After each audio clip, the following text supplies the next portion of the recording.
Okay, so I'll get underway. Just to say, INMO Professional is the education and professional development arm of the INMO. So as well as doing the industrial relations component, which we're very much well known for as a trade union, we are also the national nursing and also the national midwifery organisation for Ireland. So the professional side is of huge importance to the organisation. So I'm going to cover a variety of different topics: CVs, the interview, touch on knowing your profession and the context, know the issues, and then finish off around competency-based interviews as well, which are the key aspects. So just to start off, in terms of CVs, people often become quite anxious in terms of formatting CVs. They are an important component because they're required quite often when you submit your interest in a job. Sometimes it's a job application form that you fill in. Sometimes people ask you to submit CVs. Just to say from the offset around CVs, CVs, provided they are neat and professional and can importantly contain the information that that is required. That's all their purpose is. You're not going to be judged on your CV unless you put one in that's not professionally designed or is not neat and tidy or is full of errors. But usually you're not going to be judged on your CV. It's just to collect the information to make sure that the selection panel can actually make a decision whether you're a suitable person to be interviewed and you meet the criteria that's been outlined. Also to say, making a judgment based on a CV is probably one of the worst ways to select somebody. The next worst way to select somebody for a job is to interview them. Probably a better way is to have a competency-based interview, but even then, that's only marginally better. The best way, people often say, well, what's the best way? The best way is to have an assessment centre where you have a number of psychometric tests, you have a number of different interviews, and you're also seen performing in terms of aspects of the job as well. You very rarely see that approach used because it's labour intensive, and it's usually only in major corporations that you see that approach used. But that just gives you an idea of putting where CVs, where they are in terms of human resource management. So in terms of the development of your CV, these are just some pointers. Questions you need to ask yourself is, does it contain the information that's required? So when you look at the job advert, the job specifications, it will outline what the requirements are. And you need to match up in terms of, do you meet the requirements? And then you need to ensure that those requirements are clearly outlined on your CV. It needs to be concise and to the point. You don't need to write a huge amount in the CV. It can be sort of 1 or 2 pages in length. As your career develops, it might expand beyond that. But as an initial point, 1 or 2 pages is enough. If the interview panel have questions, they will ask you at the interview. Make sure it has a logical flow and the information is easy to find. Make sure it's presentable, that there's no errors in there, and that it's easy to search the information. So if you have people going through the CVs or the applications, they might have tens of them and they might only have a short period of time. So what you want to do is make sure that it's as easy as possible for the panel to find the information in your CV that's relevant to the job. So what should it contain? It should contain your name, your address, your telephone number, and your contact email. The telephone number is important because after the interview, the panel should contact you to tell you the results of the interview and whether you're successful or not.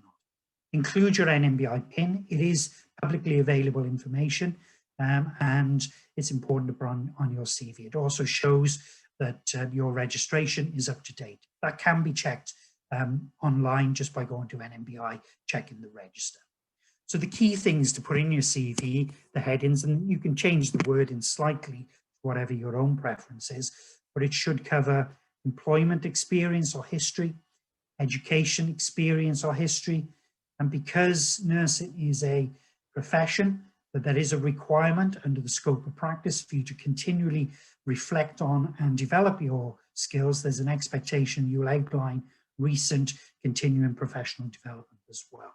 And then outline other requirements. So if they say they want you to have teaching experience or experience in a certain area, then you can have a specific area where you make it absolutely clear that you meet the requirements and this is your experience. You can make a decision whether you want to put the references on. Sometimes people put them on, other people don't. Make sure that you do ask the referee. Okay.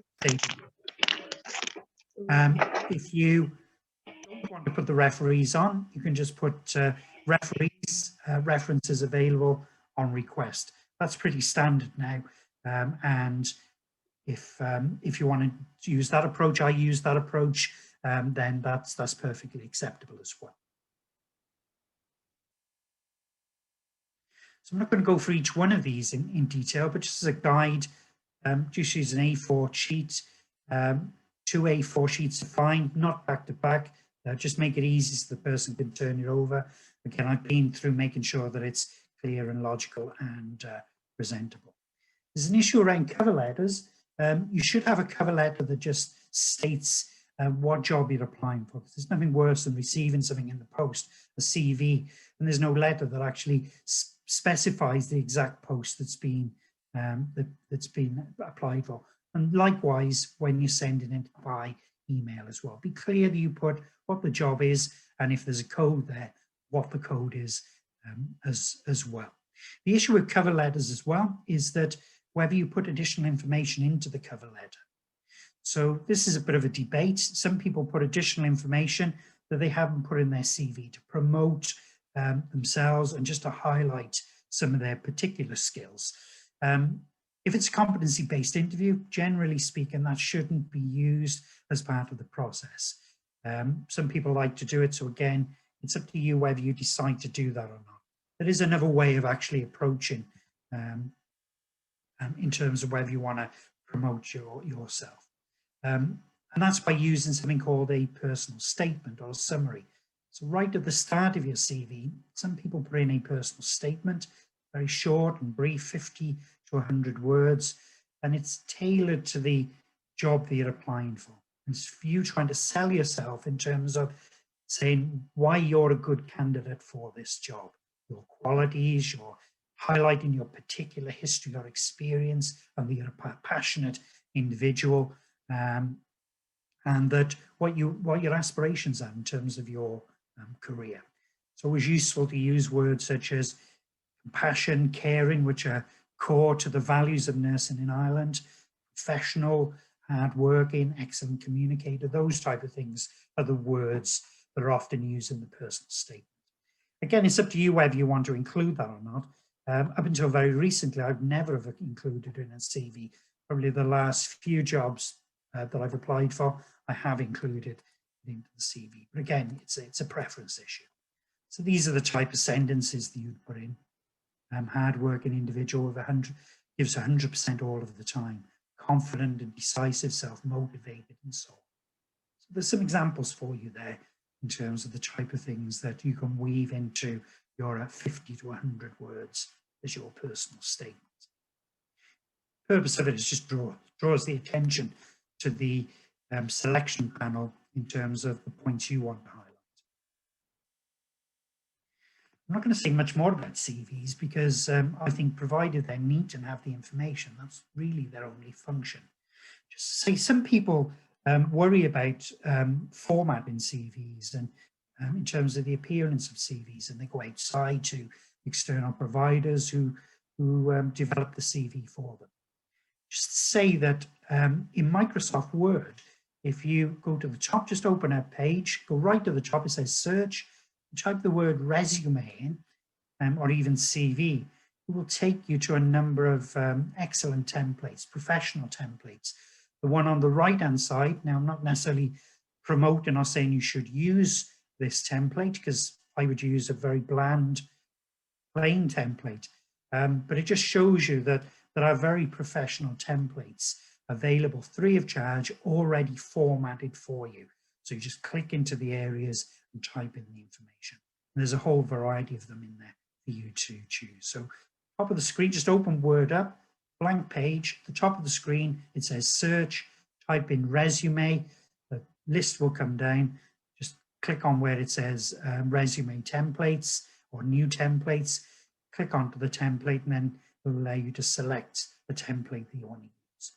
So that sort of means that you can have control and you don't need to go and ask somebody else to develop your CV for you.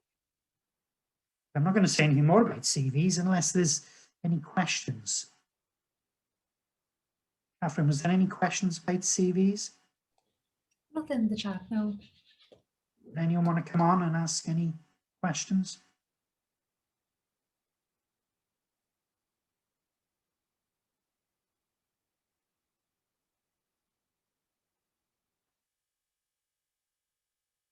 No? Okay. So I'm going to move on to interviews. This is just a quick overview in terms of general interview preparation and guidance. And again, there's a lot more in these slides that I'm going to cover, so that it's see it as a resource rather than going through each one of them separately. So just to say that it is the principal method of recruitment within the health service, both public and private. It's a face-to-face interaction between 2 or more people, usually 3, maximum probably 5. In a very rare situation, you could have about 10 people in an interview. I've been interviewed, if you can imagine this, by all of the directors of nursing in the Dublin Academic Teaching Hospitals and human resource directors as well. That was in one meeting. Any benefit of actually being interviewed by that many people is that an interview is time limited. An hour is maximum, but they're usually 30 minutes to 45 minutes. So the more people you see at the interview, the less time they're going to have to ask questions and probe in detail. So don't necessarily see that as a bad thing, and just shows you poor interview management, preparation and structure more than anything. But it's usually 3, 4, 5 people maximum.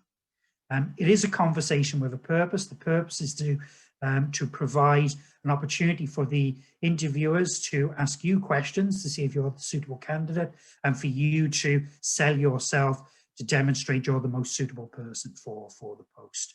I suppose view it as a professional interaction. Quite often we will see it's a case from a power point of view that when we're in the interview, we're trying to prove ourselves. View yourself as a professional. Go in there with a professional mindset. It's a case that you're trying to find out about the organisation and they're trying to find out about you.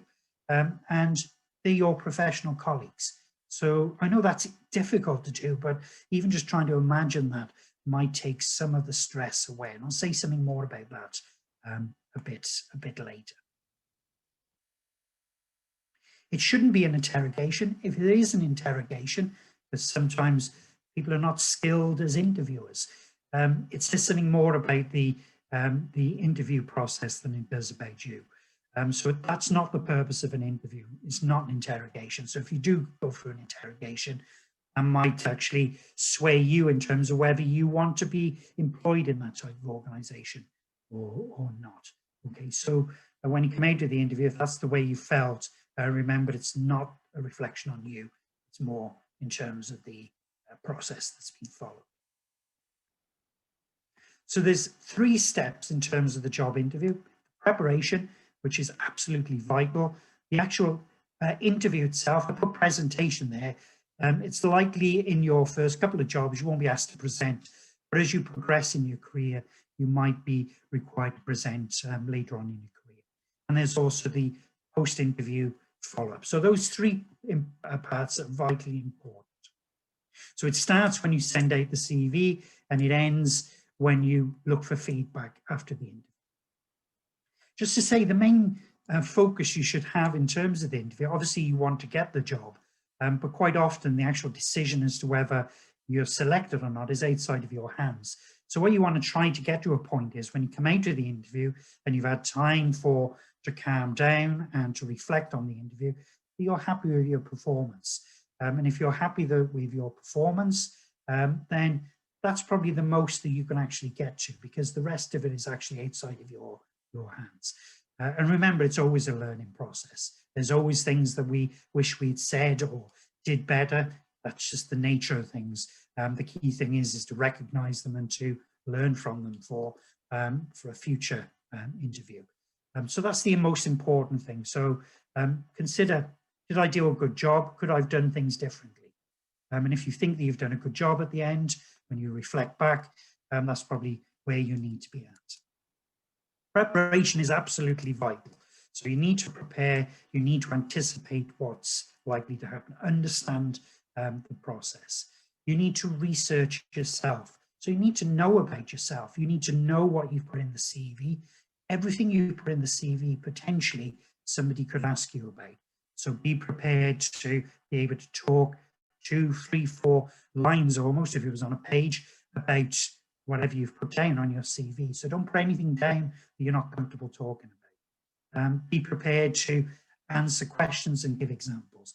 That's the part to highlight. Competency-based interviewing is about giving examples. It's about using your experience to show that how you've applied different aspects of the requirements for the job. Promote your skills, your strengths, know what they are, know what they, in terms of what you're good at doing. I'll say something about that later on as well. Acknowledge your weaknesses as well. The key thing there, whenever you talk about errors or weaknesses, for example, making errors or where mistakes have occurred or things didn't work, there's nothing wrong with that, provided the key outcome is that you've learned from it. So at the end of the process, this is what I learned, and this is what I would do differently in future. Know what your professional goals are. Know where you'd like to be in 5 years' time. It doesn't particularly matter whether you arrive at that point, because very few people do arrive at where they want to go, but it gives an idea that you have some direction. In terms of preparation, get some honest feedback from colleagues or friends or family. Prepare in terms of the interview. Try out answering some of the questions. It's important to actually vocalize some of your responses, because you don't want to be in a situation where the first time you hear yourself speak out the answer is in the interview. So that's an important part of the learning process. So when you're trying things out, vocalize things, talk to people, try out the answers to see how they fit with you, whether you're comfortable saying them, and also familiarize you with what it is you'll say. The next part is actually preparing in terms of the role. You need to know what the role is that you're going for. This is vitally important in a competency-based interview, because you need to look at the job description or the requirements for the job, which will outline what the competencies are. So this is the secret in terms of competency-based interviews. The interviewers can only ask you questions about the competencies for the job. So those competencies are outlined in the job description. So when you look at the job description, it will say these are the competencies. So you know that the interviewers, if there's 3 interviewers or 4 interviewers, they will take 1 competency or 2 competencies, and that's what they will focus on. So you can sort of prepare your answers, your stories, your examples based upon those competencies. So study the job description, match it up with your experience as well. You can talk to other people who are in the job or are currently working in the area. An important thing as well is thinking to yourself, can you see yourself working in this job? So that starts the visualization and the imagery in terms of whether you can see yourself walking up the steps and starting working in the clinic area. That's an important psychological step as well. And the final step is in terms of preparing for the interview itself. So this is the practicalities. Find out where you need to go, what time, make sure you're there in at least 5-10 minutes beforehand. Check out the transportation, the parking, the Lewis stop or the bus stop, how long it gets there, whether it's overcrowded in the morning and you might find yourself missing the bus or the train. Prepare questions to demonstrate your interest in the interview as well. Now, the only thing I'd say about that in terms of the questions at the end is that the interviewers usually have a schedule. So there's usually only a small amount of time at the end, and they're not necessarily looking for you to ask loads of questions. So it's fine just to focus on when you'll know about the job, the decision, and also development opportunities would be a good approach as well. And that probably will suffice unless you have a very particular question. But again, do ask a question or don't. Sometimes it's quite fine not to ask a question. But if you are, keep it relatively straightforward. Don't do what I did in one of my first job interviews, was that I was asked that question and took out a page which I'd written beforehand of 20 different questions. So that was when I was 17, going for a job in a hospital pharmacy department. And the interviewers were quite amused by that. So there's no need to go to that extreme. Needless to say, I got the job because of my enthusiasm with the questions. I've mentioned do mock interviews. So yeah, try things out with friends, even if it doesn't feel real. Sort of trying it out, performing, acting will be worthwhile. Get feedback from friends and colleagues in terms of your voice, your posture in terms of how you sit up, because that sends a message to subconsciously to the interviewers as well, in terms of your confidence and professionalism. And also in terms of how you appear as well. Key thing is practice, practice, practice. You practice your response to questions. And be aware that you need to adapt things. So be adaptable, don't be rigid, but do practice and practice your questions. There's just some general things there about tips. I'm not going to labor these, just say that people often make subconscious decisions quite quickly about people. Hopefully that's not going to sway people. Ultimately, it should be based upon the whole interview. Be aware of things such as the way you dress in a sober way, a professional way. Avoid things like colours or checks and stuff like that, because they stand out. And what you want is to draw people to the attention of what you're talking about, not your appearance.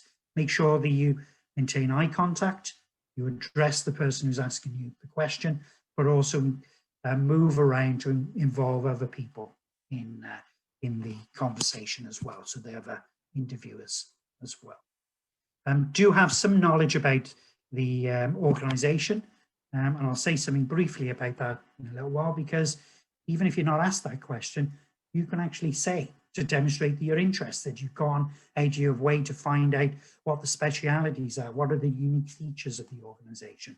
So it's not about being asked a question about it, it's about being prepared and weaving it into your responses.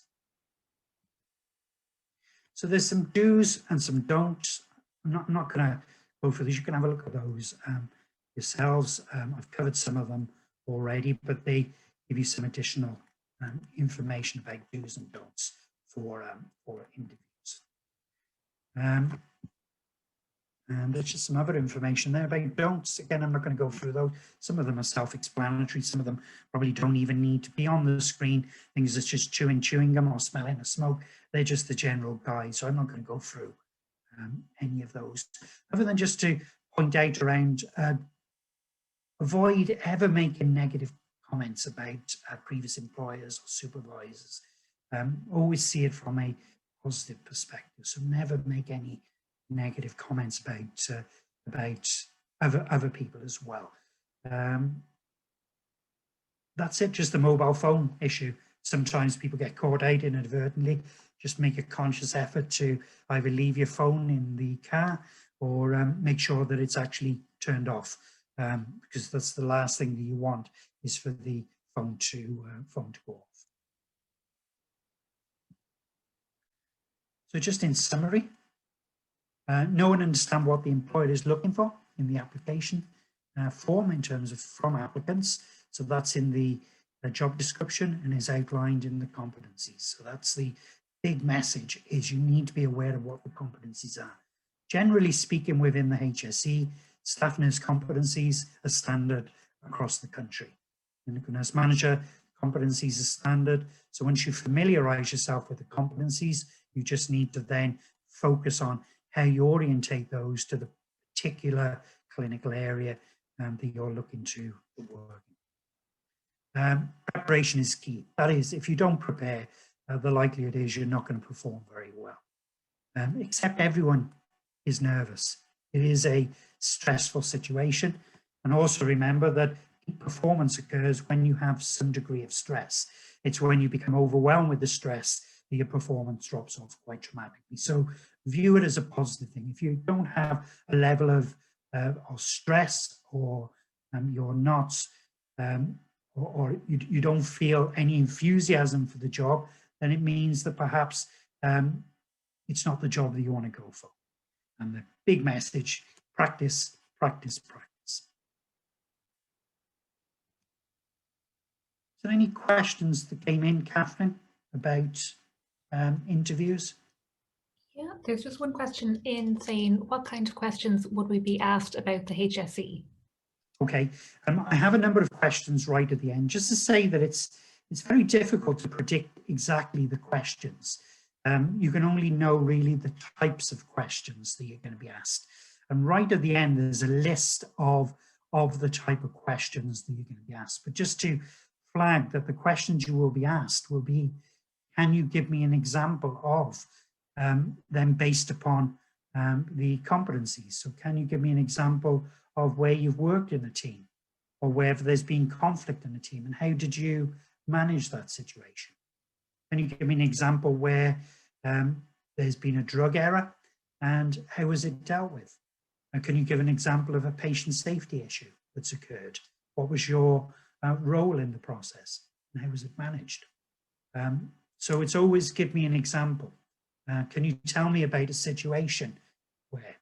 Can you tell me about a situation where you've had to lead out in terms of during a shift, for example, or your leadership experience? Give me an example where you've been a leader in clinical practice. So it's always give me an example or a situation. It's always asking you to give examples, so they'll tie directly to the competencies. Is that okay? Great, thanks, Steve. Any other questions? Come on, screen, just take off your mute if there's any questions you might have.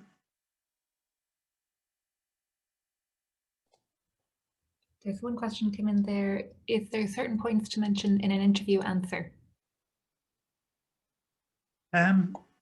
I suppose you need to answer the question. That's the key thing. You need to, I suppose when you're answering is you need to, I've actually got some structures later on. I mean, there's something called the STAR technique, which you can use, which tells people about the situation that occurred, what was required, what was the required response, what it is you did in terms of the actions, and what was the result. So that's an approach you could use. You could outline a different approach, which is problem, solution, action. So when you're trying to respond to a question, you might need to think, okay, I need to tell you what the problem was, I need to tell you what the solution needs to be, and what the actions need to take place. Or you can use Borden's reflective approach. What happened? So what difference did it make? And what did you do next time? So there's 3 examples of how you could structure your answer. So that should help you. So if you're struggling and thinking, what do I say? Those different techniques give you an idea of how you structure your response, rather than sort of struggling or fumbling around in terms of how you respond to the answer. And I'll just mention those again later on. Okay, I'm going to just talk for a short while more about preparation.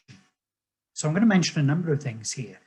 And what I don't want is to sort of necessarily scare you in terms of the amount of volume of stuff that you need to look at or be aware of. A lot of this information you just need to have a basic knowledge of. You just need to have an awareness of. You don't need to go and read documents in huge detail. There's never going to be a quiz on any of these things. The function of all of this information I'm going to provide is that it's stuff that you can drop into your response. So if you're asked about patient safety, then you can say something about the importance of patient safety, something around perhaps how you would deal with a situation where perhaps you'd never practiced in an area before, or an aspect of practice that you're unfamiliar with. How do you deal with that? That you would draw upon your scope of practice. That's how you respond to that question.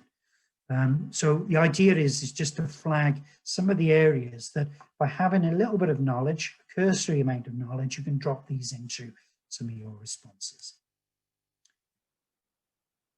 So just to briefly say something about nursing and midwifery, do be aware of the major organisations in nursing in Ireland. Quite often there is confusion. We see this each year with the NMBI registration, that we get people ringing up asking to pay for the registration, and likewise when there's a need to be represented, NMBI often get calls about trade union representation. So there is some confusion in the profession, and we know that because we experience it you know, on an ongoing basis. So just to, without labouring the point, just to say that the Department of Health, their role is policy development. They don't deliver services, they're policy development, direction of the health service. And the policy, the strategy for the health service is stauncher care. The nurse in the Department of Health, the senior nurse, is the chief nursing officer. So she has a policy remit and has a team around her which support her in terms of development policy. They have nothing to do with service. The HSE, there is a department called the Office of the Nursing and Midwifery Service Director. Geraldine Shaw has the role of looking at organising and strategising from a strategic plan perspective in terms of promoting and developing nursing. They don't have a service-specific role.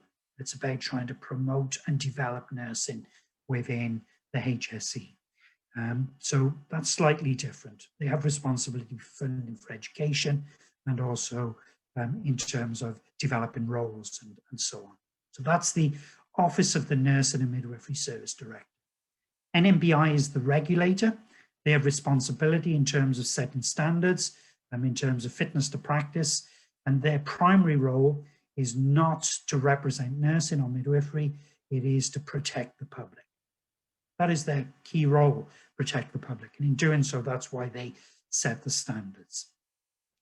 In contrast, the INMO is the National Nursing Association, National Midwives Association, and is the trade union for nurses and midwives. Their role is to represent nurses and midwives. So NMBI and all of the other ones are about nursing and midwifery. NMBI is about nurses and midwives. So there's a distinct difference between the INMO and the rest of the organisations. And be aware of what the values are in nursing. So when you're responding to a question, you should find at least one of the questions that you can actually slip into your response that around something around compassion, care and commitment. They are the key values of nursing in Ireland that are outlined by NMBI, the Department of Health, and also by the HSE. So just remember those, that are a thing just to drop in.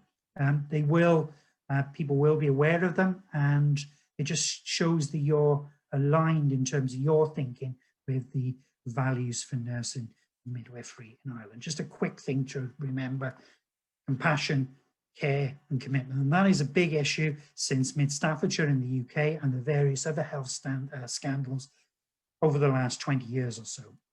So the word compassion and caring should find their way into your responses during the interview. And I'm just briefly mentioning this. You don't need to know anything more than the fact that it exists. Everything that defines nursing in Ireland, that actually gives authority to the NMBI, is established through the statutory instruments and legislation, the Nurses and Midwives Act 2011. But just know that there is an Act 2011, that's all you need to know. In Ireland, the title nurse and midwife is protected under the law. Nobody can use that title apart from a nurse that is registered with NMBI. What you do need to know more about are the codes and standards. Again, you don't need to revise them religiously, and then because nobody's going to ask you to regurgitate them verbatim back. But you do need to know them so you can actually respond to questions, and you can again drop them into responses that you give. So one of the key ones is the Code of Professional Conduct and Ethics. So know what the key aspects of the code are. With midwives, it's the practice standards. Probably a key one is the scope of practice. So if you're ever unsure with a question around how would you, or give me an example of how you deal with a situation that you're unfamiliar with, the answer to that is always that you would refer to the scope of practice. So be familiar with what that process is, what the algorithm says, and in a nutshell, what it's telling you is you need to ask yourself, is it something a nurse should be doing or a midwife should be doing? Does your organization support that practice? Are there policies, procedures, and protocols in place to support that practice? If there are, do I have the preparation and education to perform that practice? And do I feel competent at this moment in time to actually carry out that practice? So that should give you a guide in terms of responding to any of those tricky questions in terms of around practices that you're not familiar with. You refer to your scope of practice, and that should always guide you. The thing to remember is with the scope of practice is one thing saying that you wouldn't carry out a certain practice because it's outside of your scope. But you must also remember that there is an onus upon you to develop yourself if it is a requirement for the job. And that's a joint thing between yourself and the employer. So the scope of practice has these 5 elements. Again, just try and remember some of these 5 elements and drop the words into the conversation and your responses. They're relatively straightforward. They're based upon the values of nursing in the middle, compassion, care, and commitment. They are interlocked. You can see the importance of patient safety. Again, that's another word you should be dropping in. It is a key focus of the health service, both in Ireland and internationally, and they link all of these principles. So these principles, they shouldn't be unusual or unfamiliar to you, but it just gives you an idea of the type of words you should be using.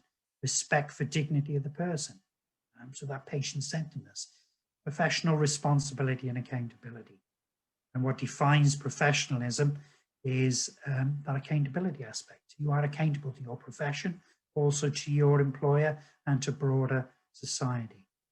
An important aspect that's missing there is authority as well. So what should be there is responsibility, authority, and accountability.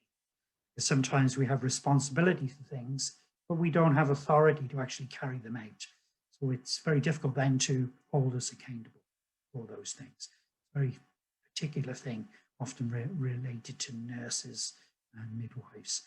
So just know that you're you are accountable for your practice individually as a registered nurse.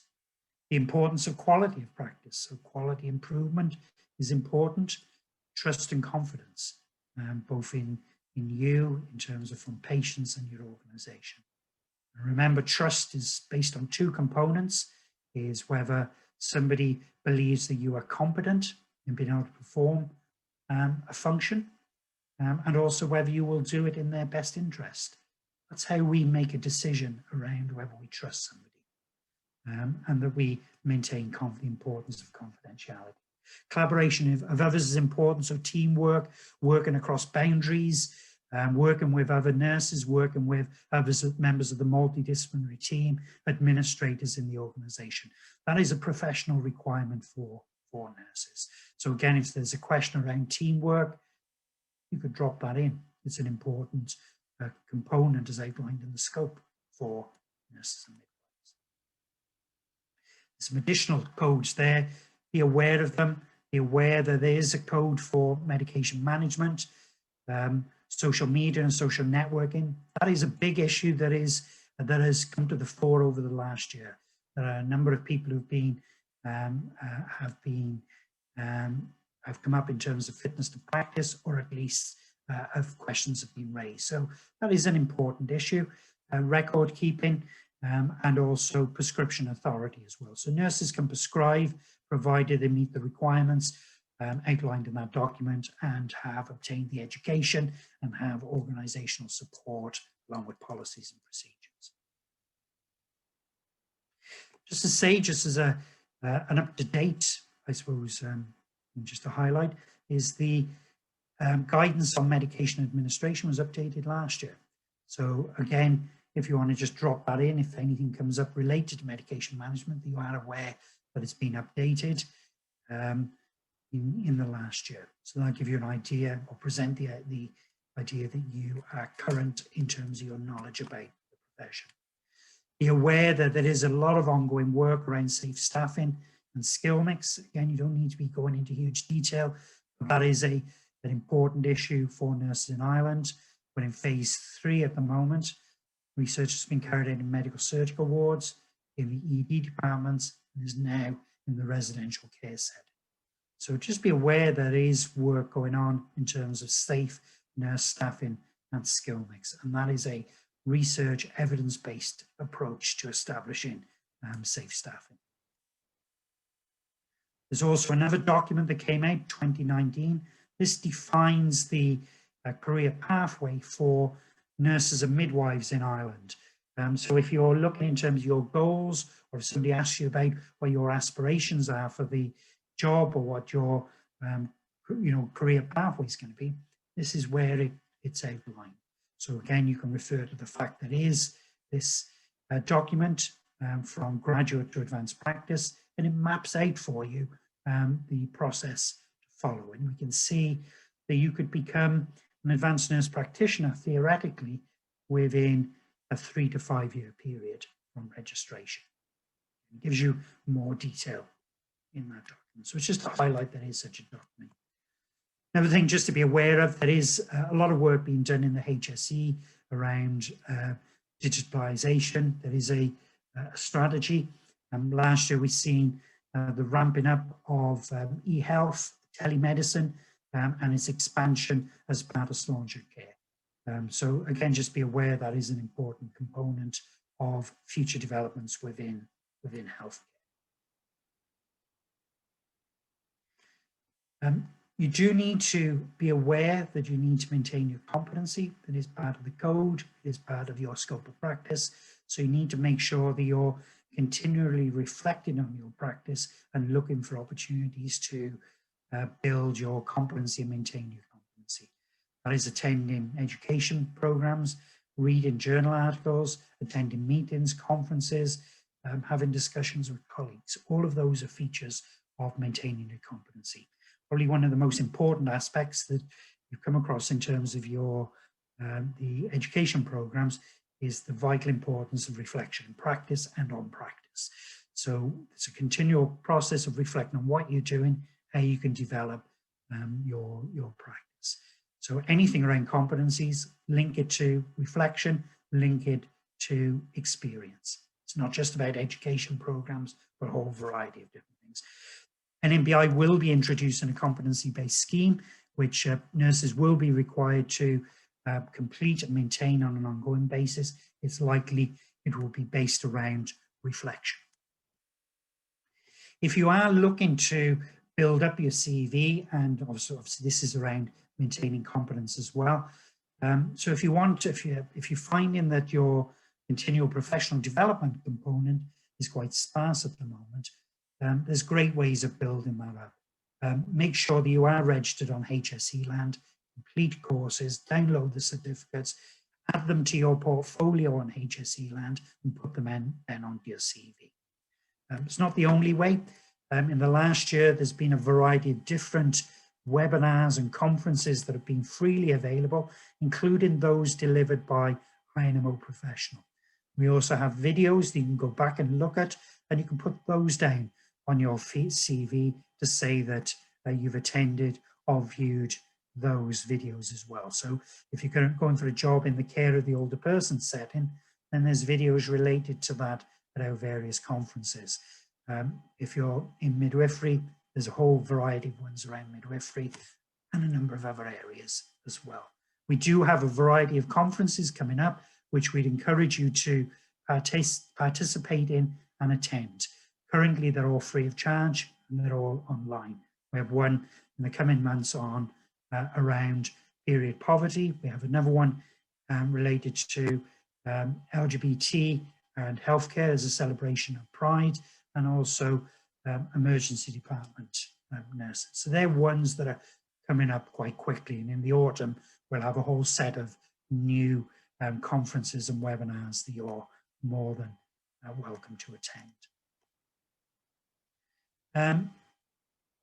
One of the things I mentioned earlier on was knowing yourself. So what I just want to say, just spend a short amount of time more than anything, just talking about knowing yourself and how you actually arrive at that situation in terms of where you can know yourself and then use that to actually promote yourself in an interview and possibly answer some often difficult questions around what are your strengths and what are your weaknesses. And even if you're not asked those, you can weave those into your answer. So if you prepare, I know what my strengths are and perhaps what my weaknesses are, and I can say that this is one of my strengths. This is an area that I excel in. This is just to give you some pointers. So quite often what's used, and I mentioned this right at the beginning, in job development, career development, interview and selection, sort of personal development, is the use of psychometrics. Many of these you have to pay for. They're often associated with coaching as well. But they're useful in terms of getting an insight into terms of your nature, your own personality, or what your strengths or weaknesses are. Just to say, and it's not on these slides, just to say that the HSE does provide coaching free of charge. So once you're employed in the HSE, just be aware of that. You look on HSE ONMSD, so the Office of the Nursing and Midwifery Service Director, and type in coaching, you'll find there's a network of coaches you can tap into that will guide you in terms of and provide support for you. So that's just a tip for the future. So you can purchase psychometric tests, link them to some type of feedback or coaching, but probably in the short term, probably the best approach is to go for something like the VIA character strengths. So the VIA character strengths is a validated tool that is focusing on what are your personal strengths. So this, to underline this, is an evidence-based approach. There's evidence that validates this tool. And this came out of the positive psychology movement. And what they argued is that rather than focusing on what your weaknesses are and trying to build those up, what we should be doing is focusing and knowing what our strengths are and build those. By building those up, that's where we excel, rather than focusing on things we're not particularly good at. So if you go to the link at the bottom, viacharacter.org, it will take you to a test which is free. It will give you a report. You can get an extended report if you want to pay, but the short report is enough. And it's broken into 24 different character strengths, and you can see creativity all the way down to humor, from self-regulation also all the way up to perseverance. Puts you in terms of lists out where your strengths are. They're broken down into 7 virtues, and we can see those: wisdom, courage, humanity, justice, temperance, transcendence. So what this enables you to do is to say, if somebody asks you, can you tell us what your strengths are? Well, you can say, well, that's interesting because I recently completed the VIA character strengths questionnaire. And what it actually demonstrated is that my strengths are in the area of kindness, which is an important component in terms of compassionate care, which is one of the values of nursing, or in terms of humility or self-regulation is one of the ones that came out. And you can then attach it to an example. So that's the key thing. So leadership, give an example. Love for learning, give an example. Okay, so this is something that you can prepare beforehand. Gives you a concrete basis in terms of your strengths, so via character strengths. Just in terms of teamwork, we're often asked about teamwork in terms of how you've worked in a team and give an example from a team. So just one example, there are many examples around teams, but this is quite a common example in terms of how you can at least try to address those questions. Belbin came up with a number of different roles, 9 roles in a team. They're split into 3 different categories: thinking, action, people, purple, orange, green. And what this is essentially saying is that the makeup of any team requires people to perform different roles. So knowing that immediately puts you at an advantage. So you know that by creating a team, you can't just draw a load of people together and just expect them to perform. There are certain functions that need to be carried out for an effective team. So they include things that you need somebody who's going to be a coordinator, somebody who's going to shape how things are done. Importantly, you need somebody who's going to implement the work and drive the work, and somebody who's going to complete and finish the work. By knowing these different aspects, you can actually look around and make judgments in terms of the type of roles people perform. And perhaps it takes some of the frustration out as well, because what you might find is that somebody is very good at finding the information, not very good at completing and finishing. So you might be frustrated because they don't complete and finish things. But by understanding, well, they excel in a different area, that means that at least you understand what's going on.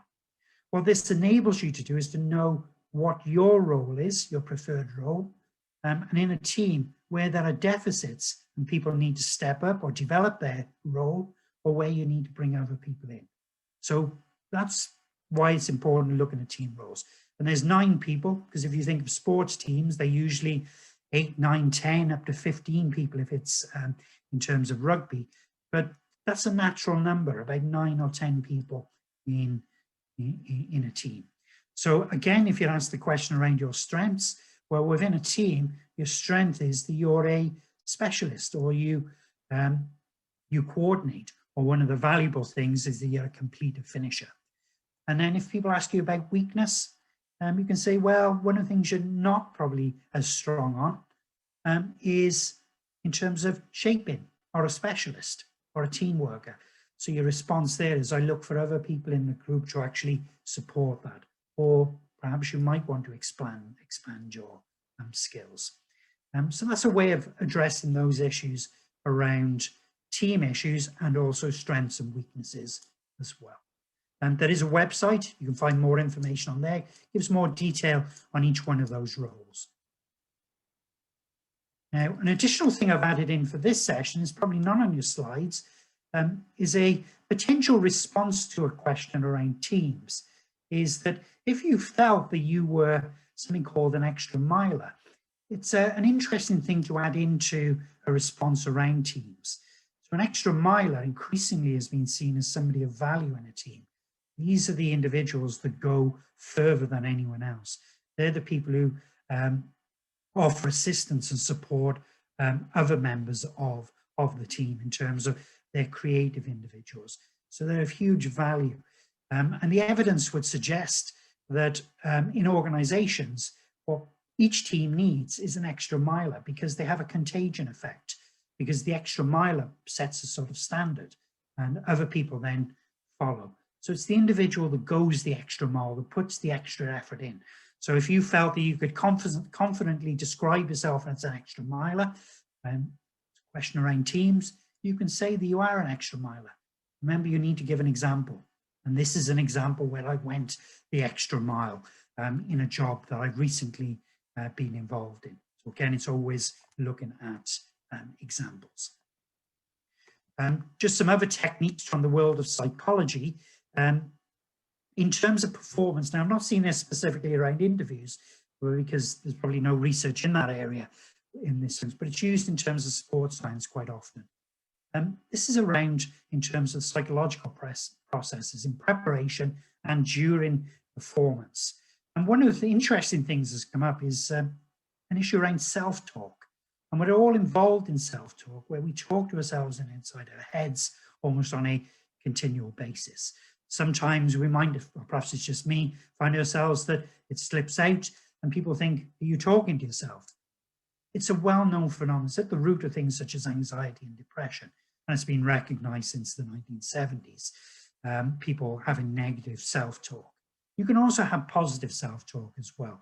And one of the things they found is even in terms of the terminology you use when you're talking to yourself. So even using the word you instead of the word I. So if you use the phrase, you can do it. So it's almost like you're coaching yourself. Whereas if you're saying I can do it, it's sort of almost coming from yourself, even though both of them are coming from yourself. using the word you actually has been related to increase in performance. Also try to imagine yourself performing positively within the job interview, before and during the interview as well. That is used in sports science quite a lot. And also focus on what you have control over. As I mentioned earlier, you have no control really over the decision that's made, only in terms of your performance. So focus on those things that you have control. So that's just a general tip. And the final thing is just to say, in terms of psychometrics, is that there is a lot of interest since the 1990s around emotional intelligence. So if you wanted to find out whether you're high in emotional intelligence, because it is important, nurses are emotional laborers, and emotion is important in terms of getting outcomes in terms of performance. You go on to HSE land, so if you're registered on HSE land, you will find there's a resource that allows you to test yourself in terms of your level of emotional intelligence. And again, that is something that you can use as part of the interview in terms of responses to questions. One of your strengths is that you score high on emotional intelligence, particularly in these particular areas. And this is an example from my practice. So again, always emphasizing, this is what it is. This is an example from my practice, competency-based interviews.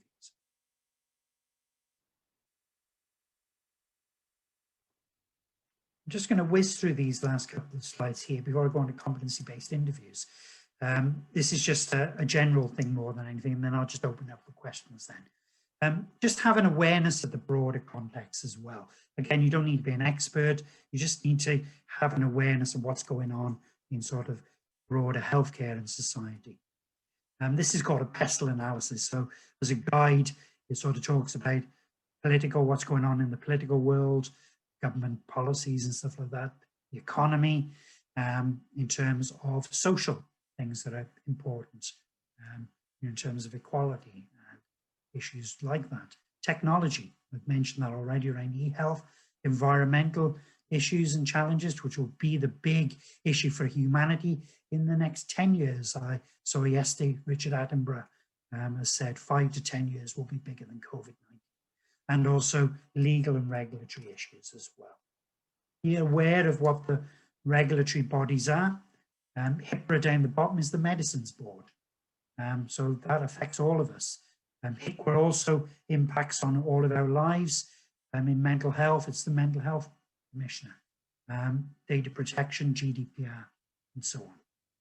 So just having awareness. You don't need to be an expert, just be aware there are regulators. Also, if you're going for a job in the HSE, at a minimum, you need to know which hospital group the service is currently in. There's 7 hospital groups, so you should know that if you're in Beaumont Hospital, you're in the RCSI hospital group. So as a minimum, your knowledge around the organisation.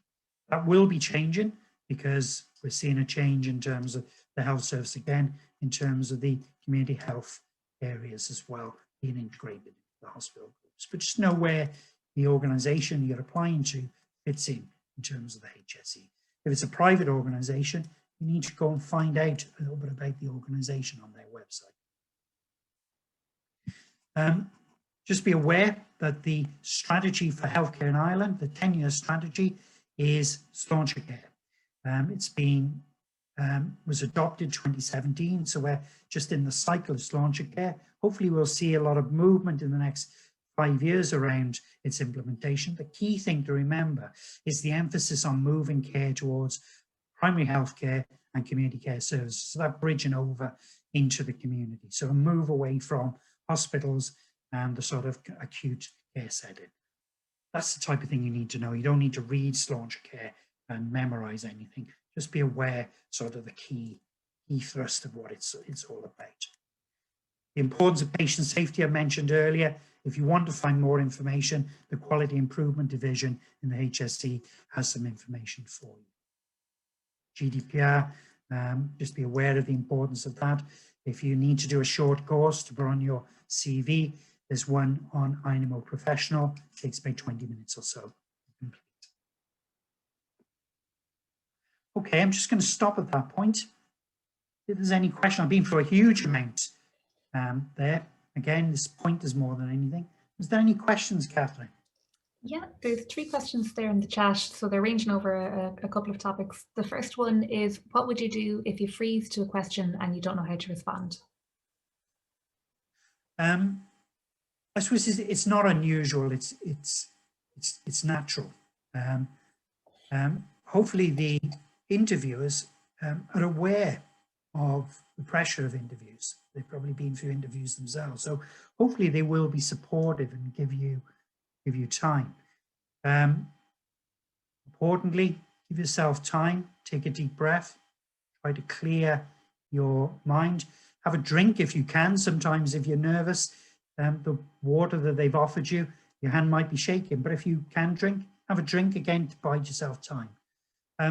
It's also worthwhile to just say that your mind has gone blank if that's what's happened, and there's nothing more you can do about that. Or if you wanted to bide yourself time, and from a strategic point of view, you can stop and ask the person who's asked the question whether they could rephrase the question or ask it in a different way, or perhaps repeat it.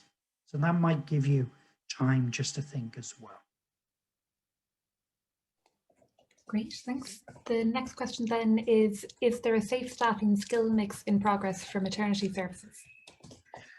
There's not, but there is a standard already out there. It doesn't follow in terms of the, I'm trying to think what it is. It's birth rate plus.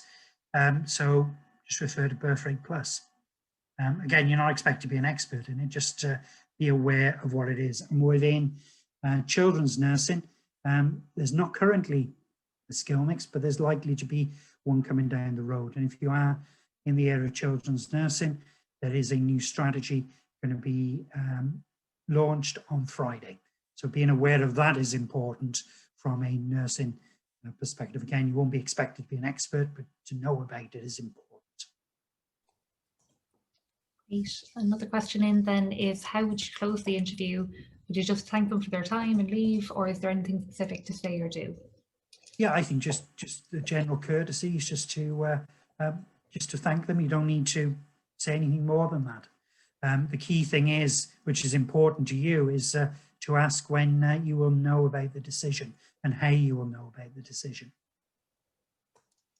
Great. And the last question then, just to say in relationship to that, what you, sorry, Catherine, is that what you'd expect in healthcare, and it really would be discourteous for the employer, is not to contact you. Now, you might think that, God, how could that ever happen? In probably a lot of sectors, people go for interviews, never know what the outcome is, only by the fact that nobody's contacted. So it is just common courtesy for employers in terms of showing the value that they place on people coming up, people who've attended the interviews, to let them know what the outcome is. So that would be an expectation. Okay. Great. And there's just 2 more questions in the chat there. There's a few actually coming in now. Maybe we take one and then go on to competency-based interviews and then take more questions at the end. So any tips for helping nerves before an interview? Preparation is the big one, because if a lot of the is around in terms of your confidence.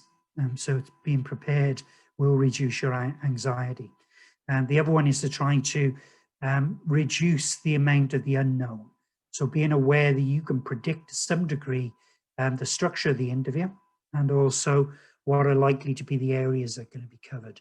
So you'll know that by looking at the job description and the competencies.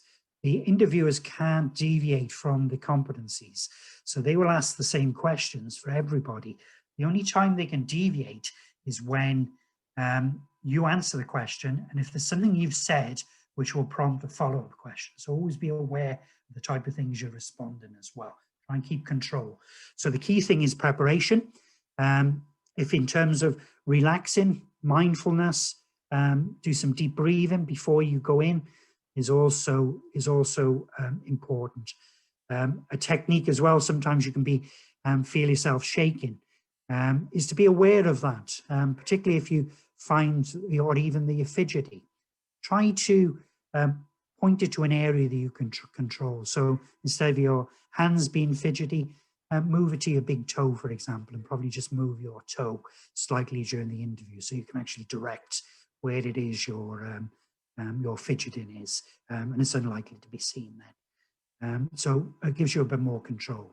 Yeah, so preparation is absolutely key. Do some mindfulness, deep breathing, and so on. Okay. Great, yeah. There's a few more questions in the chat, but maybe in the interest of time, if we go into the competency-based interview section and then come back to the questions at the end. Okay. Okay? Yeah, so I've been touching on competency-based interviews all the way along. So the emphasis is on you need to be prepared to have examples from your practice in terms of responding to questions. So the interviewers are not interested in the theoretical underpinnings of a response.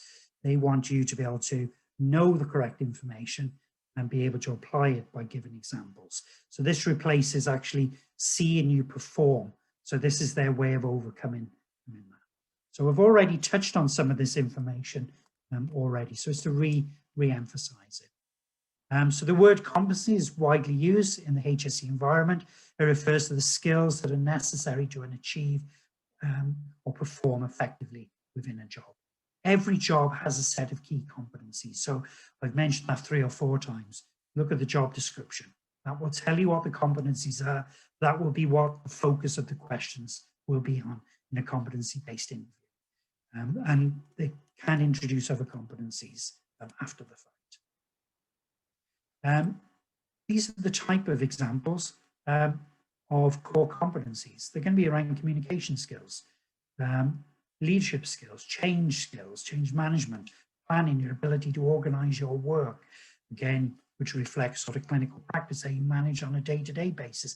Can you give me an example of how you manage your day in terms of how you plan out your day and how you organize your resources? Staff management. So when you're leading in terms of the shift and you have healthcare assistants and other members of the team, give me an example of how you manage staff in that area as a staff nurse, setting and monitoring performance and standards. Can you give me an example of where you've been involved in terms of ensuring the standards are met, and what was your role in that process? That'd be the question, that type of question. Competency-based interview questions are used in an effort to make the interview process as standard and as fair as possible. So that's what I'm saying. They'll ask you roughly the same, ask everybody roughly the same first question. Depending on your response, they can legitimately then change and focus on what your response is. So just be aware of what you're actually saying, because that opens up the next question. It's a technique which is being used increasingly in large organizations, where managers may be interviewing multiple people for the same job.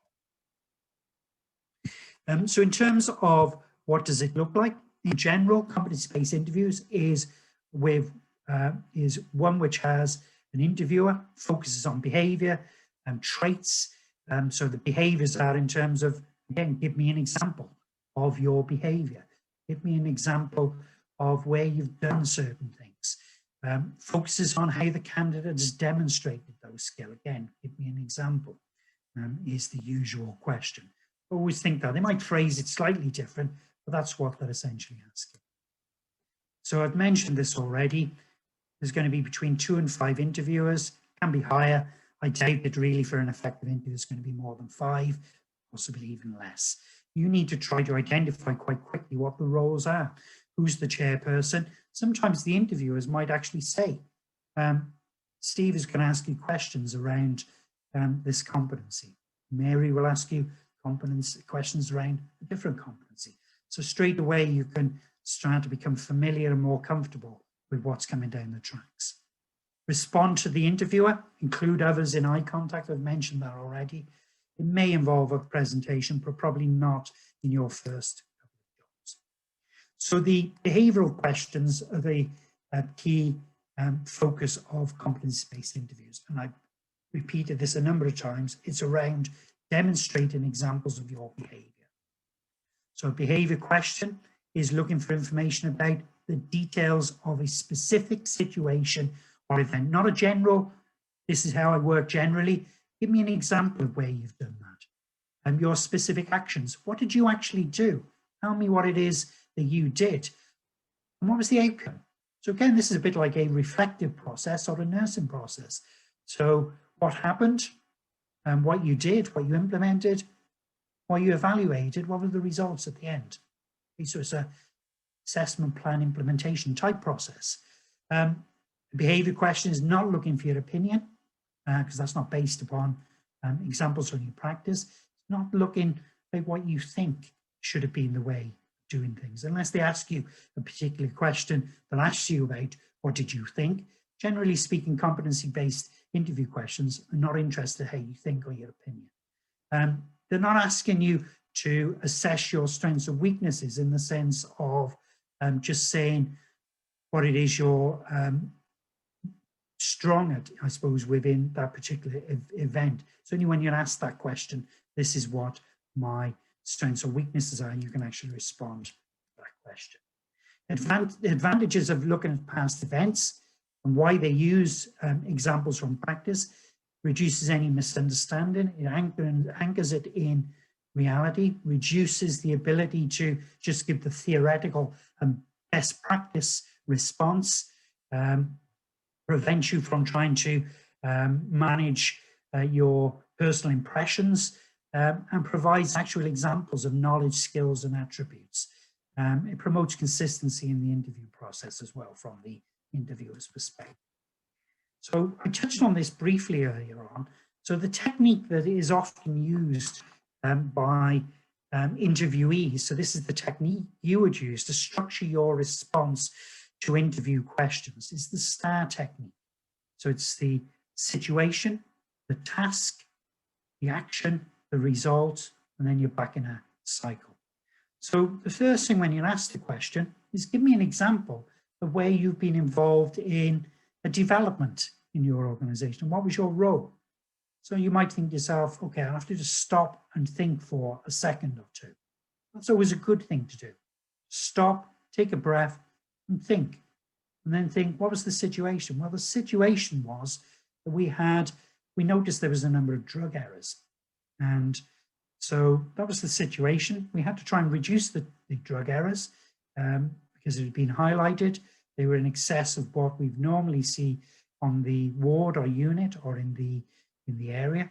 The task was, how are we going to go about this? So what we decided to do is that we felt when we assessed the situation, it was because on the drug round, people were being disturbed all the time. So as a team, what we decided to do was to introduce red tab ads that actually signify when the nurse is administering medicines, then not to be disturbed unless it's an emergency. So my role was to actually lead out on this particular example. So I had to put together, I had to organize the tab ads, we had to put an information sheet together and also do an education session. So that's the actions that took place. So then afterwards, what we did is we checked to see whether it made any difference. So after a month, what we did is we checked to see if there were any drug errors. And what we found was that actually all the drug errors had been reduced. So we're happy with that approach, and we knew that we had to continue on with that approach with the red tab ads. Or, and there's nothing wrong in saying that it went wrong, actually it made no difference at all. So the red tab ads, we thought it was going to work. It worked in other areas, made no difference to us. So what we did is we stopped and we had to think. We reflected in terms of why it didn't work. And then we thought perhaps what we need to do is do something different. And perhaps the issue is around staffing. Perhaps the issue is around some other issue we decide. So we go back around the process. So the STAR technique, in your head, what was the situation? What was the task we decided to engage in? Say something that it was evidence-based. What I actually did in the process and what the results were. What was the evaluation? Again, assessment, plan, implement, and evaluation. They're all the same type of process. This is just called the STAR technique, just a tool to help guide you. There is videos online. You can have a look. There's one from The Guardian, which is excellent. For like 3 minutes, just go online onto YouTube, STAR technique, and you'll go through the STAR technique for you. Relatively straightforward: situation, task, action, result. Assessment, plan, implement, and evaluate in a general sense. Okay, so some of the questions that you might be asked include, so they're all related to the competencies. So give me an example of a problem you've encountered and how you handled it. Again, you can use the STAR technique. There was an issue at work that arose around patients not being fed at meal times. So, you know, we needed to make sure that people were fed. So what I decided to do is look around to see why it is that the reason why people were not being fed. Was it because we were immersed in other activities around meal times? Or perhaps relatives, probably not in the last year, but perhaps relatives were around at the time. So what we decided to do was actually structure the time around meal times in a different way. So that involved educating staff, putting up the signs, working with catering, perhaps. So we implemented that. This is what the result was, that we found that actually people were now being fed, or it made no difference. Give me an example of a time when you faced a lot of obstacles to achieve a goal in terms of resistance. So you need to have an idea in terms of how you manage resistance. Talk about a stressful situation you experience, how you manage that in terms of you know, what actions you took and what difference did it make. Tell me about a time when you were a team player, and we've covered that in terms of give a specific example of something that you're involved in and what your role is and what happened and what the outcome was. Tell me about a situation when you took the ball and ran with it. So you were leading out on something. So you need to pick up that as a cue for leadership. So when did you lead on something? How did you build your confidence in terms of your practice? And you should probably have loads of examples of having to move into different areas, particularly as part of the education program, in terms of building up your confidence and knowledge through experience. Give me an example of how you failed. And remember, anything to do with failure always ends up with, this was a learning experience. This is what I learned, and this is what I will do differently in the future. Tell me about a time when you've had a challenge to the authority. Perhaps as an intern, you were allocated some work, given responsibility for something, and perhaps somebody decided they weren't going to follow your direction. How did you deal with that? What type of things were involved in terms of your people management skills, your communication skills? They're the type of questions you're going to be asked. So the big tip is beforehand is to think of 3, 4 maximum, I would imagine, might even be 2, examples from your practice that you can adapt to a number of types of questions. So think back of situations that occurred, and then you need to be prepared in the interview, because you can't predict what the questions are, only just generally. Then you can actually adapt what it is the examples from your experience are to answer the question. Have a think of 3 or 4 prepared examples and be prepared to adapt them. Just some other techniques that I did mention. This is Borden's reflective cycle. Just different ways of structuring your thinking in terms of response. What, so what, now what? It's a reflective process. What happened? What difference did it make? And what will I do differently in the future? Again, that learning aspect is also important. If you're trying to get over in terms of presenting a particular issue, what was the problem? What solution are you putting forward? And what actions need to take place? Problem, solution, action. Just models for you to follow. And just to finish up, make sure that you focus on using the word I. Don't attribute things to the team and we. I did this. This was my role. This is what I led out on. So during these examples, I was the person who did this. Describe the results. Always put in the evaluation, the outcome, and the results. This can be linked to reflection. So I've emphasized that all the way along. You can draw upon your experience of reflection. This is just an example of the type of marking grid that's used. They will map out on the one side the competencies, and then we'll allocate a mark. And the marks might not be all weighted the same. These are all weighted the same. They'll mark in terms of what the interview panel have scored you.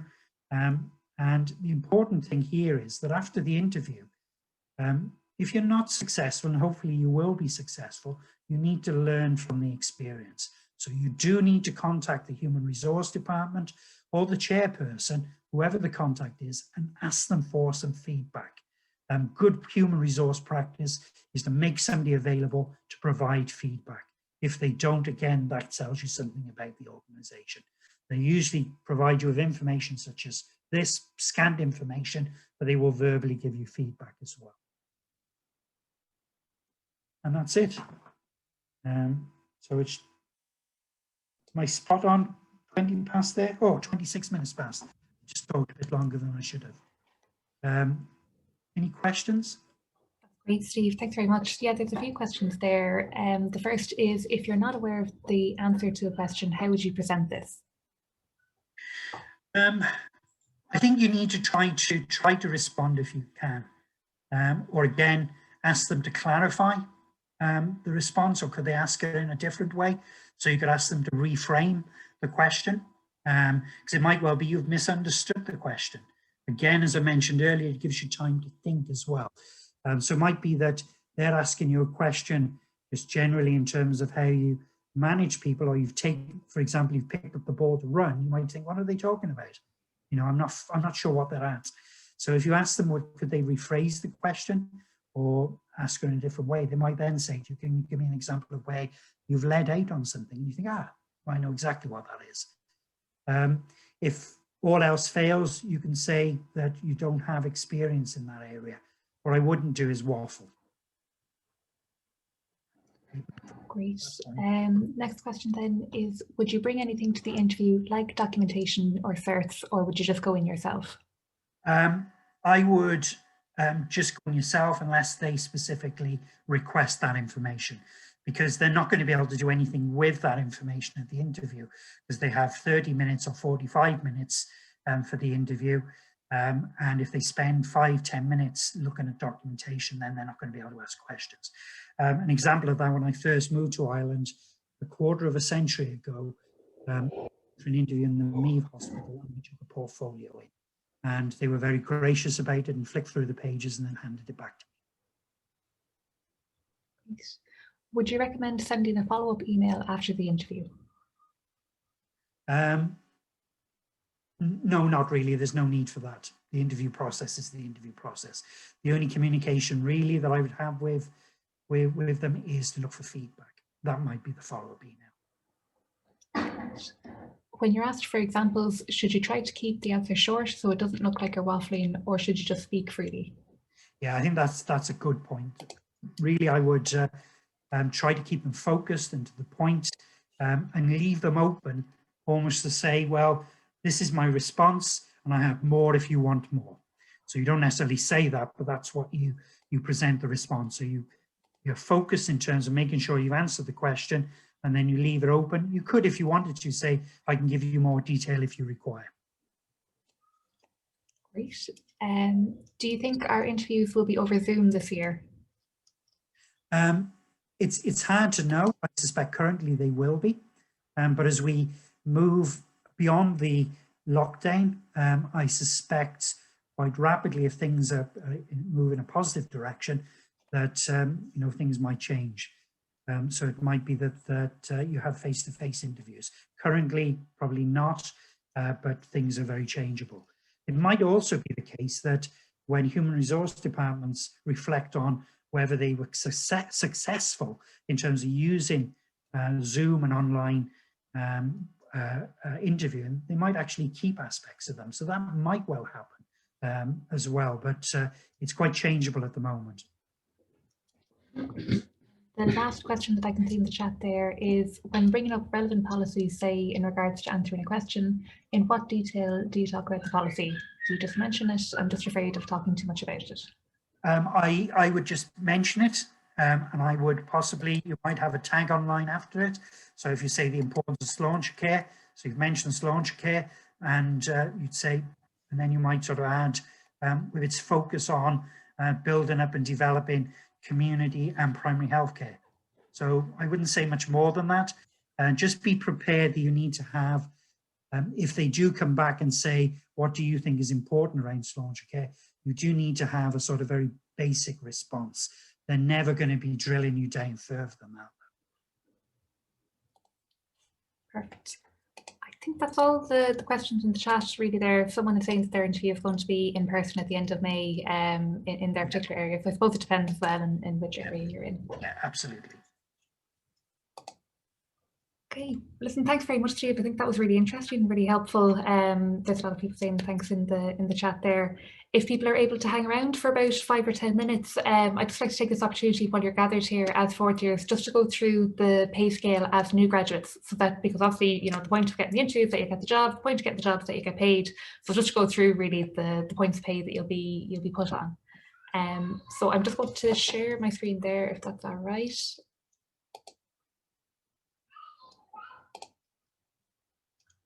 Yeah, so hopefully you can see that there. Steve, you might be able to say if they're able to see that all right. Yes, I can. Thanks very much. So I suppose I just want to kind of cover off the pay scale because we have found in the past that there have been issues where new grads have qualified and they've been, you know, in some instances kept on the same rate of pay as pre-reg for weeks and months after they had received their PIN. So in that instance, the INMO members involved did go to the rep. The rep was able to bring it to the attention of the union official for the area, so the industrial relations officer or the industrial relations executive. You might hear that term going forward, IRO or IRE. Basically, they're employees from the union itself. They're not another place work. They're not another branch of workplace management. They were able to intervene. They made significant representations, and they were successful in getting all the members who approached them about the issue put in the correct point of the salary scale, and they received back pay of, I think it was between 600 and 1,500 euro, depending on the person's start date. So I do think it is important, you know, that you are familiar with the pay scale. I'm sure, you know, it's probably going to come across as a bit of information overload at the moment, especially after, you know, you're paying so close attention to the interview session there. So really, this is just a quick kind of overview, just to get you familiar with some of the terms and some of the points on the salary scale. Closer to the end of your internship, I will be holding more in-depth sessions, and I'll be, you know, distributing documentation about the pay scale. So don't worry too much about, you know, trying to retain all this information. You will get more as time goes on. It's just to kind of introduce it to you. But when you receive your NMBI PIN, you'll move on to the first point of the pay scale, which is just over 30,600 euro. So normally when you're talking about incremental credit, that means that for every year of work that you do, or for every year of service, you move up 1 point on the pay scale. So the INMO had fought previously to get the 36 weeks of internship recognised as incremental credit. So that would have meant before the strike that instead of having to wait a full year after you qualified, you would have gone on to point 2 of the pay scale after just 16 weeks of work, which was 32,499 euro. And you can see on the left-hand side of the column there how you would have progressed through the salary scale before the strike. But as part of the settlement now, this has changed. So after 16 weeks of work, you get to skip point 2 and move directly to point 3 of the scale, which is 32,388 euro. So really what that means is after 16 weeks of work, you're already making almost £1,000 extra than you would have been otherwise. 1 year later, then you move on to point 4 of the pay scale, and that then allows you to sign the new enhanced practice contract and switch over to the enhanced practice pay scale. So what that means is after a year and 16 weeks work, you'll be earning 37,161 euro if you sign the enhanced contract. And you can see on the right-hand side of the screen there that if you do sign the enhanced practice contract that was negotiated as part of the settlement, you'll earn much more over the course of your career than you would have otherwise. So after 10 years, you'll have an extra over 37,000 euro in your pocket. Just to say about the contract, the only difference in terms of a nurse or midwife and an enhanced nurse or midwife is that the enhanced practice nurse or midwife is paid more. They have access to a different pay scale. There's no difference in the terms and conditions of your employment. It doesn't negatively impact your pension. If anything, it's positive for your pension because your base rate pay will be higher. That means your premium rate pay will be higher. That means that you're earning more over the course of your career, so you're paying more into your pension as time goes on. There's a location allowance as well of €2,347 for staff working in eligible areas. So this allowance was increased by 20% as part of the strike settlement, and it's also been extended to areas that wouldn't have had it before. So now if you're a nurse working in a medical or surgical ward, or if you're a midwife working in maternity departments who wouldn't previously have been eligible, you can now qualify for the location allowance. So the INMO Information Office have put a list of eligible areas that qualify for the location allowance on the INMO website. So, you know, if you're curious about what is the area that I'm going to go to eligible for this allowance, you can check online in the first instance. My main takeaway really in relation today is keep an eye on your pay slips. You know, in an ideal world, you should progress up the salary scale correctly, but sometimes that isn't the case and you might remain on the same increment for longer than you're supposed to. So it is your responsibility, you know, to keep track of your rate of pay. If you notice that you are progressing up the salary scale correctly, don't be afraid to get in touch with either myself or the union official for your area or the information office, and we can give you advice on how to seek the correct level of pay. And if that's unsuccessful, then we can engage with your workplace and represent you if needs be. And I suppose finally, the other thing that I want to remind you of is that, you know, at the end of your members now for the duration of your internship, but at the end of your internship, you are going to fall off student membership because you'll no longer be students. So you wouldn't have had to really think before about renewing your student membership, but as you transition into new graduates, it is your responsibility to make sure that you're covered if you want to be, because unfortunately we can't represent you in the workplace or at a fitness practice hearing unless you're a member at the time of the incident or the time of the referral. I suppose just speaking from personal experience, I think the first 6 months as a new grad is time that, you know, you may be more likely to make a mistake and that you might need that bit of extra advice or support if something were to happen. You can kind of think of it like car insurance. You know, you can't crash your car and then go to the insurer afterwards and say, I'd like to take out a policy. And really, I just don't want to be in a position in, say, 6 months' time down the line where I'm getting a phone call saying, Catherine, I made a mistake, I really need some help. And I say, I'm really sorry, you're not actually a member. You used to be, but you didn't renew your membership. So I'm not trying to scare you, but I do think it is within your interest to have representation. I suppose there are other benefits to being a member of the union as well. It's not just all in relation to workplace issues.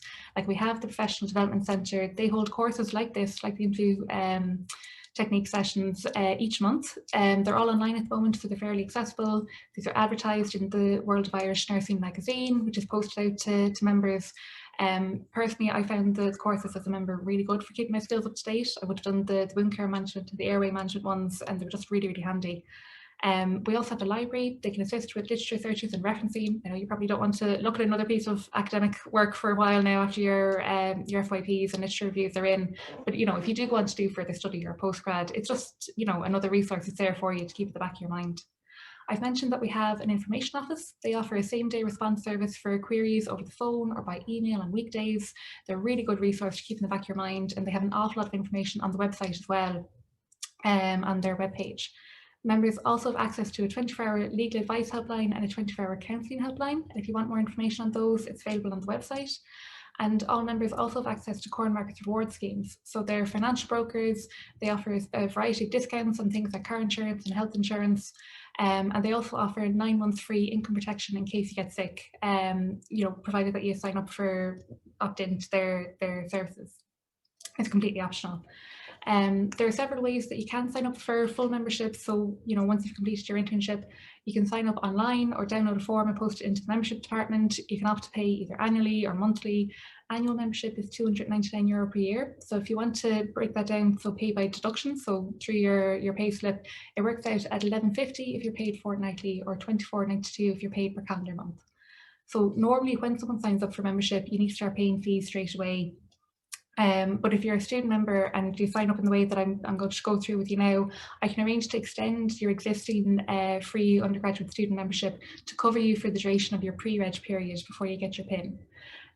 Normally, if I was there to speak to you in person, you know, I'd be able to pass out forms to you, but we have a new online form, which I'll go through with you now.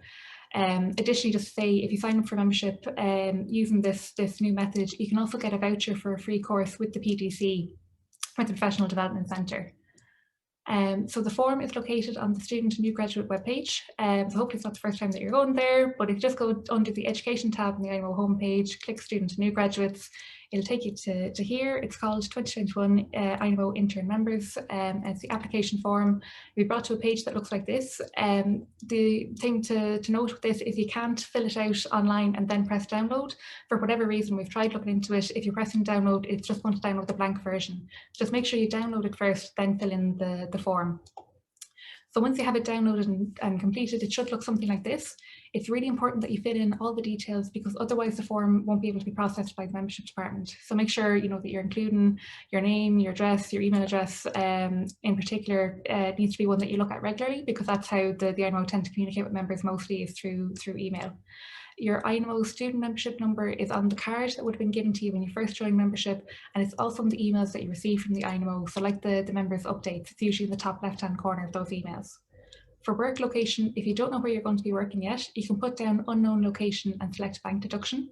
It's up to you whether you prefer payroll deduction or bank deduction. Payroll deduction means that the fee is automatically taken from your payslip. It's just handy because it means you don't really have to think about it. It's the option that I think a lot of people choose, and it's the way that I would have paid my fees when I was a member. Bank deduction means that the fee is taken directly from your bank account via standing order. It's just important to note that if you're moving work locations and you pay your fees by payroll deduction, that you need to inform the membership department, because otherwise they won't know that your payroll department has changed. They'll see that fees aren't coming in and they might think that you're cancelling your membership. On the form, you also have the option of being informed about what benefits Cornmarket can offer you. It's completely up to yourself whether you tick yes or no. If you're ticking yes, you're not automatically opted into anything from Cornmarket. It just means you'll be contacted with a list of the services they provide, and then you can do with that information what you will. Once you've completed the form, you just need to save it, email it to the membership department. Their email address is at the bottom of the form. They will then post out a payment deduction form with a self-addressed envelope to return to them. Basically, it just means that they need a physical signature, but you don't need to go out and buy a stamp or anything like that.